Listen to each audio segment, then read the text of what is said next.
बिस्मिल्लाहिर्रहमानिर्रहीम अस्सलाम वालेकुम। जैकब न्यूज़ सां मां आहियां आबिद अली मंगरियो। पेश आहिनि हिन वक़्त जूं हेडलाइंस। जैकबाबाद प्रेस क्लब इमारत ड्राहिण ख़िलाफ़ ज़िले जे सहाफ़िन पारां DC ऑफिस जो घेराव। District union of journalist press club Jacobabad जी इमारत के DC जैकबाबाद पारां ड्राहे पट करण ख़िलाफ़ जैकबाबाद, ठुल, गड़ी खैरो, करीम बख्श खोसो, गड़ी हसन, मुबारकपुर, जोंगल, दोदापुर ऐं ॿियनि इलाक़नि जे सहाफ़िन सदर मोहम्मद नवाज़ सोलंकी जी अॻवानी में एहतजाजी जुलूस कढी DC ऑफिस जो घेराव करे धरणो हयो वियो। ज़िले इंतज़ामिया DC ऑफिस जे दरवाज़े खे ताला हणी बंदि करे छॾियो, जंहिं बाद सहाफ़िन मार्च कंदे DC हाउस जे मुख्य दरवाज़े ते धरणो हणी वेही रहिया। सहाफ़िन ख़िताब कंदे चयो त प्रेस क्लब हिकु अवामी इदारो आहे। DC जैकबाबाद बग़ैर कंहिं नोटिस जे प्रेस क्लब जी इमारत जो हिकु हिसो ड्राहे पट कयो आहे, जंहिंजी मज़म्मत कयूं था। हुननि बिलावल भुट्टो ज़रदारी, वॾे वज़ीर सैयद मुराद अली शाह खां मुतालबो कयो त DC जैकबाबाद जी ज़ियादतियुनि जो नोटिस वठी खेसि हटायो वञे। ॿी सूरत में बिलावल हाउस आॾो धरणो हयो वेंदो। कराची में शागिर्दाणी बुशरा राजपर सां इज्तिमाई ॾाढाई ख़िलाफ़ सिंध जे मुख़्तलिफ़ शहरनि में पेटे अलिफ़ जो एहतजाज। जैकबाबाद में पेटे अलिफ़ पारां ज़िलई ऑफिस खां मरकज़ी अॻवान इंतज़ार हुसैन छलगरी, अब्दुल नबी सूमरो, मसूद उढाणो ऐं ॿियनि जी अॻवानी में एहतजाजी रैली कढी वई, जेका शहर जे मुख़्तलिफ़ रस्तनि खां थींदी प्रेस क्लब पहुती। काज़ी अहमद में पेटे अलिफ़ पारां न्याणी बुशरा राजपर सां ॾाढाई कंदड़ जवाबदारनि जी गिरफ़्तारी लाइ मेन प्राइमरी स्कूल खां प्रेस क्लब ताईं रैली कढी वई, जंहिंजी अॻवानी अब्दुल हमीद कलोड़ो, मोहम्मद शरीफ़ उन्नड़, आज़म दाहिरी ऐं ॿियनि कई। मटियारी में पेटे अलिफ़ सिटी पारां बुशरा राजपर जे जवाबदारनि जी अदम गिरफ़्तारी ख़िलाफ़ मरकज़ी अॻवान अनारुद्दीन शाह, रियाज़ साहोवाल, बशीर अहमद खत्री ऐं ॿियनि जी अॻवानी में रैली कढी मटियारी प्रेस क्लब आॾो धरणो हयो वियो। भिरिया रोड में पेटे अलिफ़ पारां बुशरा राजपर सां ॾाढाई वाक़े ख़िलाफ़ उस्तादनि ग़ुलाम मुस्तफ़ा सोलंकी, मलूक मस्तोई, मुमताज़ राजपर ऐं ॿियनि जी अॻवानी में मेन प्राइमरी स्कूल खां प्रेस क्लब ताईं एहतजाजी रैली कढी सख़्त नारेबाज़ी कई वई। खैरपुर नाथन शाह में सिंध जी न्याणी बुशरा राजपर सां थियल जिंसी ॾाढाई ख़िलाफ़ पेटे अलिफ़ जे मरकज़ी अॻवान इंतज़ार हुसैन छलगिरी जी हिदायतुनि ते अली गौहर पाहमर जी अॻवानी में रैली कढी वई ऐं जवाबदारनि जी गिरफ़्तारी लाइ नारेबाज़ी कई वई। बुलड़ी शाहकरी में मलाकातियार में पेटे अलिफ़ पारां बुशरा राजपर सां थियल ज़ुल्म ख़िलाफ़ धार रैलियूं कढियूं वयूं। बुलड़ी शाहकरी में हाजी मोहम्मद बचल सूमरो, अल्लाह बचायो काठोड़ो, दीदार मक्सी ऐं ॿियनि जी अॻवानी में रैली कढी वई। सैयद एजाज़ शाह ऐं ॿियनि जी अॻवानी में एहतजाजी जुलूस कढी जवाबदारनि जी गिरफ़्तारी लाइ नारेबाज़ी कई वई। पेटे अलिफ़ मरकज़ी अॻवान इंतज़ार हुसैन छलगरी ऐं ॿियनि ख़िताब कंदे चयो त बुशरा राजपर पेटे अलिफ़ बिन कासिम जे सदर सुलेमान राजपर जी न्याणी आहे, जंहिंखे 5 ओबाश छोकिरनि अगवा करे इज्तिमाई ज़्यादती करण बाद रोड ते फिटो करे फ़रार थी विया। मज़लूम न्याणी जा जवाबदार गिरफ़्तार न थिया त सख़्त एहतजाज कयो वेंदो। जैकबाबाद में JTI पारां तरबियती कन्वेंशन, वॾी तादाद में नौजवाननि जी शिरकत। जमीयत तलबा इस्लाम पारां तरबियती कन्वेंशन टाउन हॉल में तालका सदर ताज मोहम्मद अमरोटी जी सदारत हेठि थी गुज़रियो, जंहिंमें शागिर्दनि वॾे अंग में शिरकत कई। कन्वेंशन के JUI मरकज़ी सालार अब्दुल रज़ाक आबिद लाखो, JTI जे सूबाई सदर नईमुल्ला लगारी, आलमी मुबल्लिग़ अल्लामा फैसल नदीम, डॉक्टर AG अंसारी, हमादुल्ला अंसारी ऐं ॿियनि ख़िताब कयो। ठुल में सोनवाई मूसलाबाद जे कपरनि तां कब्ज़े हटाइण ख़िलाफ़ 3 ॾींहं बि ऑपरेशन जारी रहियो। इंतज़ामिया मुतासिरनि में झड़पूं, क्रेन ते पथराव, शीशा टुटी पिया, ड्राइवर नूरुल्ला पठान ज़ख़्मी। पुलिस पारां लठबाज़ी ऐं हवाई फायरिंग पिणु कई वई। ऑपरेशन आर्ज़ी तौर बंदि। AC ठुल अब्दुल सत्तार भयो, मुख़्तियारकार दीदार कनराणी ऐं CMO मोहम्मद नवाज़ गोलो मूजिब क्रेन मशीन ते मछरियल माण्हुनि पथराव कयो, जन ख़िलाफ़ केस दाख़िल थींदो।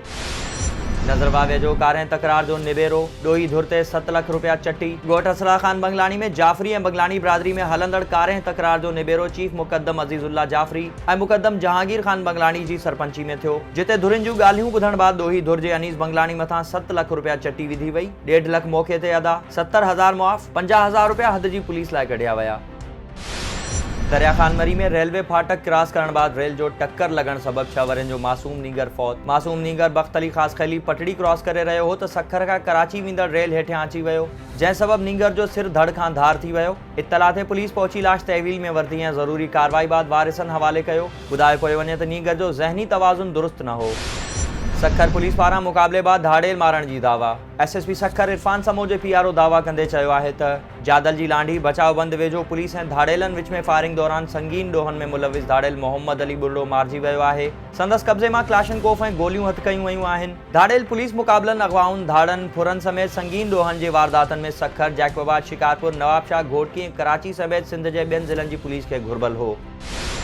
4 ॾींहं अॻु ज़ख़्मी थियल यूटिलिटी स्टोर जो मुलाज़िम हफ़ीज़ लाशारी सिविल अस्पताल में फौत। कुझु ॾींहं अॻु साइट एरिया जे सरकारी यूटिलिटी स्टोर में कमु कंदड़ मुलाज़िम हफ़ीज़ लाशारी ड्यूटी तां लहण बाद साइट एरिया में ज़ख़्मी हालत में मिलियो, जंहिंखे सिविल अस्पताल सखर में दाख़िल कयो वियो, जेको फौत थी वियो। मुलाज़िम जे फौत थियण बाद यूटिलिटी स्टोर जा कच्चा मुलाज़िम फ़रार थी विया। पुलिस वाक़े बाबति जांच शुरू करे छॾी आहे।